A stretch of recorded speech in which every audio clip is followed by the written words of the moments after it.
Fear of failing again is not loud at first. It doesn't always come as panic or tears. Sometimes it arrives quietly, like a hesitation before trying, like a deep breath you take and then decide not to move. It's the moment when your heart wants to believe, but your memory reminds you of everything that went wrong before. You don't stop because you don't care. You stop because you care too much. You remember how much it hurt the last time you tried, how much hope you invested, how confident you were that this time would be different. And when it wasn't, something inside you learned a dangerous lesson. Maybe I shouldn't try again. You become silent.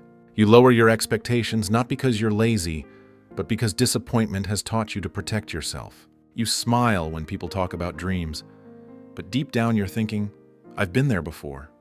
You pray, but your prayers feel cautious, almost afraid to ask for too much. And you don't even realize it, but fear has slowly replaced faith.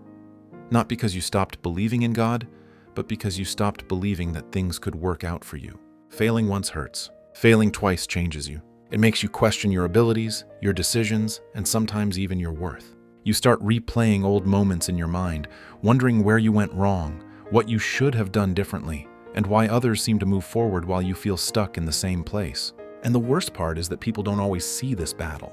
They see someone quiet, someone reserved, someone who plays it safe.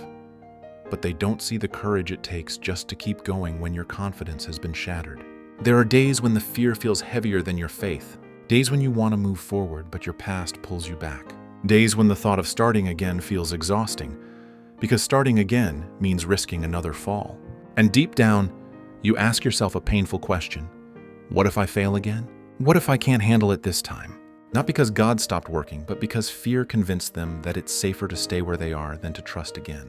But what fear never tells you is that staying still can hurt just as much as failing. Living with unfulfilled potential, unanswered prayers, and untried possibilities creates a quiet pain that slowly drains your joy. You begin to survive instead of live.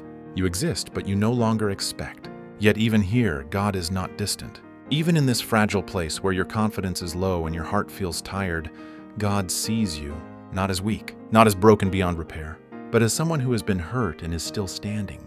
Scripture reminds us of this truth when God says, God does not say you won't feel fear. He says, fear not, for I am with you.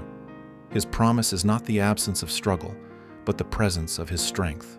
You are not asked to be fearless. You are asked to trust that you are not alone in your fear. Fear of failing again often comes from believing that if you fall, you'll fall alone, that no one will catch you, that you won't recover. But God reminds you that even if you fall, His hand is still there, not to shame you, not to remind you of your mistakes, but to uphold you.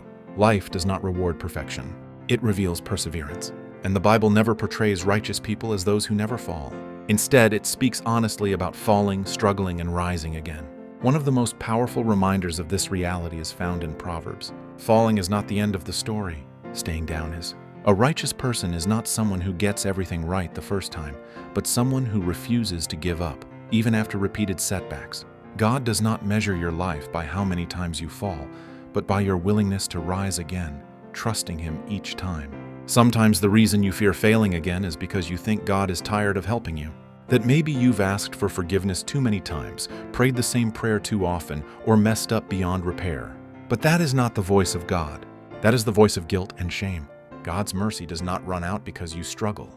His grace does not expire because you are human. There will be seasons when obedience feels slow, progress feels invisible, and effort feels unrewarded. And in those seasons, fear whispers, "Why try again?" But faith responds, "Because God is still writing my story." But God never defines you by your lowest point. He sees the full picture, the unseen growth, the lessons learned, the strength developed in the dark. Even your failures, when surrendered to Him, become part of your preparation.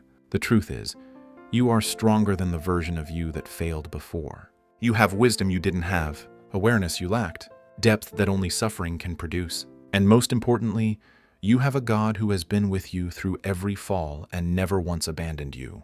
The Bible doesn't promise a life without trouble. It promises meaning in the midst of it. As Psalm 34 reminds us, not few, not occasional, many, yet deliverance is still promised. This means that hardship is not a sign that God has left you. It is often a sign that you are walking a path where growth, refinement, and dependence on Him are required. Fear tells you that failing again will destroy you. Faith tells you that even if you fail, God will restore you. Fear says, you can't handle another disappointment. God says, "My grace is sufficient for you." Maybe it looks like a small prayer, a quiet decision to trust again, a willingness to try even while afraid. God is not asking you to run ahead. He is asking you to walk with Him. You don't need to have everything figured out. You don't need to be confident all the time. You just need to be willing to believe that your past does not disqualify your future, willing to accept that falling did not erase your calling, willing to trust that God can still do something beautiful with your life. If you are afraid of failing again, know this: God is not disappointed in you. He is patient with you. He understands your fear.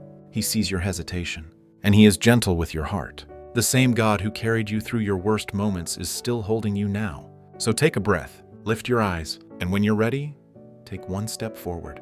Not because you are sure you won't fail, but because you are sure that God will be with you, no matter what happens next.